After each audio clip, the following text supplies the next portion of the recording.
Friends, आप सभी का स्वागत है चैनल निधि सफारी पर। तो आज की इस वीडियो में हम लोग पढ़ेंगे प्रीपोजिशन यानी कि समुच्चय बोधक अव्यय।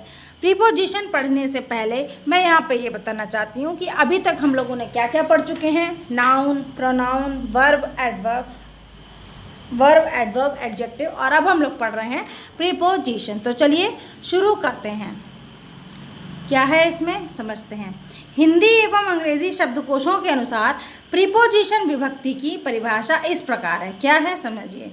N indeclinable word put before another word to show the relation which one thing bears with another. इसको सरलता में समझें। शब्द में लगने वाला शब्द जिससे उस शब्द का क्रिया से संबंध सूचित होता है, बस यही इसका मतलब है। क्या मतलब है? यह शब्द जो है प्रीपोजिशन जो हम कहते हैं, यह शब्द में ही लगाया जाता है और यह लगने के बाद उस शब्द का क्रिया से क्या संबंध है यह हमें पता चलता है, सूचित होता है। आइए देखते हैं कैसे।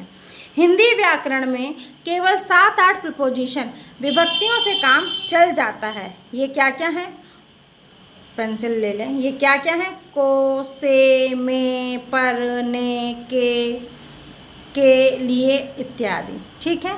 अब अंग्रेज़ी की बात करें तो अंग्रेज़ी व्याकरण में अनेक प्रीपोजिशन है। अंग्रेज़ी व्याकरण में अनेक प्रीपोजिशन है तथा एक ही अर्थ के लिए दर्जनों प्रीपोजिशन का प्रयोग होता है। जैसे समय के लिए, टाइम के लिए विथ, बाय, फ्रॉम, सिंस इत्यादि का प्रयोग होता है। अंग्रेज़ी में ही विथ का भी अर्थ से होता है तथा बाय का भी अर्थ से होता है।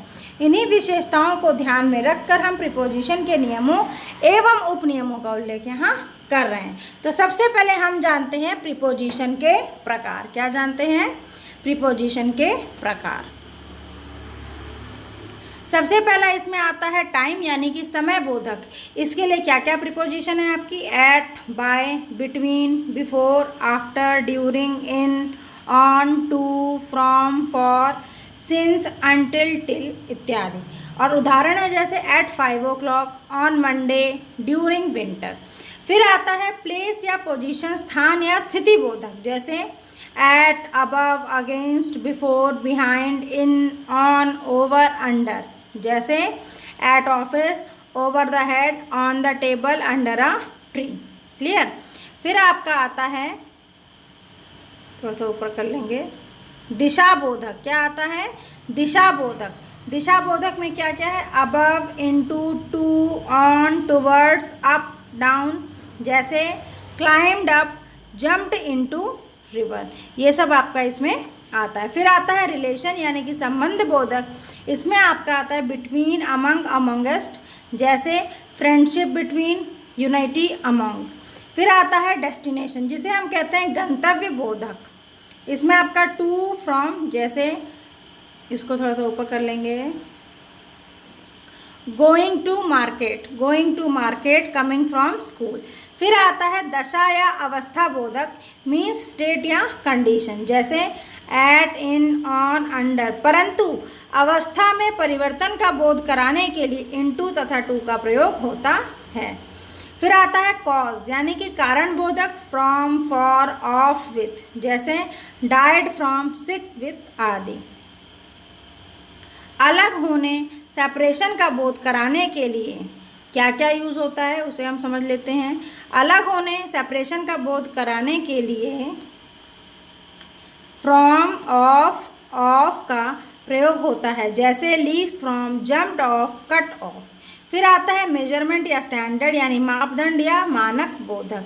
इसमें आपके क्या क्या है? At, by, for, to. Sentence जैसे हो गया गुड एट, रादर फॉर। फिर आता है ओरिजिन यानी उत्पत्ति, उद्गम बोधक, फ्रॉम या ऑफ। जैसे देखिए, जैसे इसमें आपका क्या आ जाएगा? Essays of Dickens from the library. फिर आता है मीन्स यानी कार्य साधन बोधक। जैसे बाय, इन, विदाउट, विथ। इसके उदाहरण क्या है? By car, bus, air, written in ink, see with, written bye.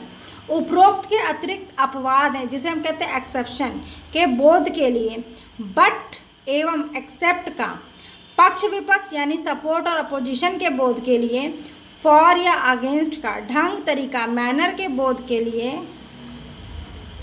Like एवं विथ का अधिकार, पोजेशन के बोध के लिए, ऑन तथा यद्यपि, तथापि, कंसेशन के बोध के लिए, इन स्पाइट ऑफ का प्रयोग किया जाता है। क्लियर है?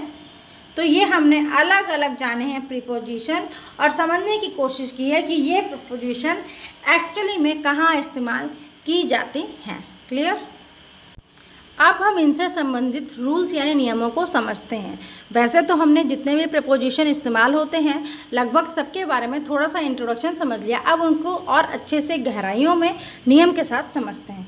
तो सबसे पहला नियम है अमंग और बिटवीन के लिए। आइए इसको समझते हैं, बिटवीन और अमंग के लिए। बिटवीन के बाद आने वाले दो नाउन या प्रोनाउन एंड से जोड़े जाते हैं। इन्हें जोड़ने के लिए टू या और का प्रयोग नहीं होता। जैसे it is between Sita and Radha.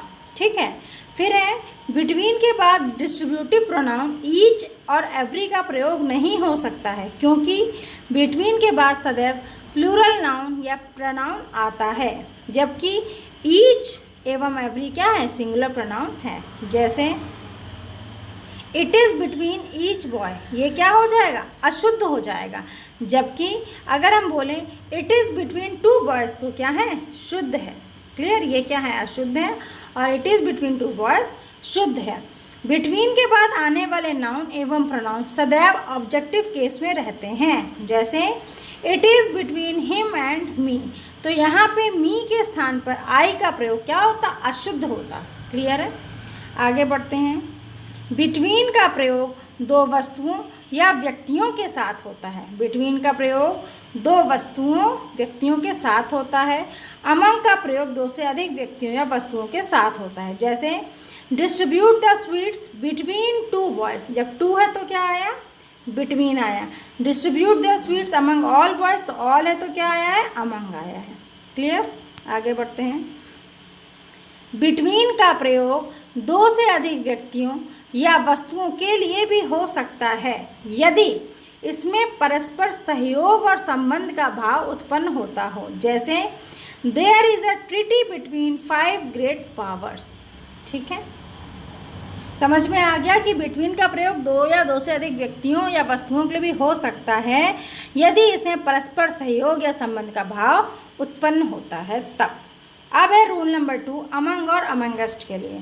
जिस नाउन या प्रोनाउन के लिए अमंग या अमंगस्ट का प्रयोग करना हो उसके लिए नियम यह है कि यदि नाउन या प्रोनाउन स्वर वॉवल से प्रारंभ होता है, नाउन या प्रोनाउन वॉवल से प्रारंभ होता है तो अमंगस्ट का प्रयोग होगा। ठीक है? इसके बाद आगे देखिए, यदि नाउन या प्रोनाउन के बाद द आए तो अमंग या अमंगस्ट दोनों में से किसी का भी प्रयोग किया जा सकता है। इसके अतिरिक्त इनके अतिरिक्त अन्य सभी दशाओं में अमंग का प्रयोग होगा। ठीक है? Amongst us, amongst the man, among the man. Clear है? आगे बढ़ते हैं।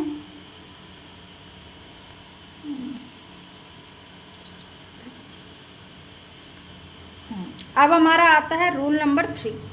रूल नंबर 3 क्या कहता है? आइए इसे समझते हैं। बिसाइड्स और बिसाइड। बिसाइड्स का अर्थ होता है के अतिरिक्त, इन एडिशन टू, तथा बिसाइड का अर्थ होता है समीप, बगल में या बाहर। अतः इनका प्रयोग इसी अर्थ में करना चाहिए। क्लियर है? तो दोस्तों आज हम लोगों ने प्रीपोजिशन से रिलेटेड इतने रूल सीखे हैं। उम्मीद है आपको ये वीडियो पसंद आई होगी। यदि ये वीडियो आपको पसंद आई है तो वीडियो को लाइक करना ना भूलें। अपने सलाह या सुझाव हमें कमेंट के माध्यम से दें। अगर आप चैनल पर पहली बार आए हैं और इसी तरीके की वीडियोस देखना चाहते हैं तो चैनल को सब्सक्राइब करना ना भूलें। मिलते हैं एक नए वीडियो में नए टॉपिक के साथ। तब तक के लिए नमस्कार।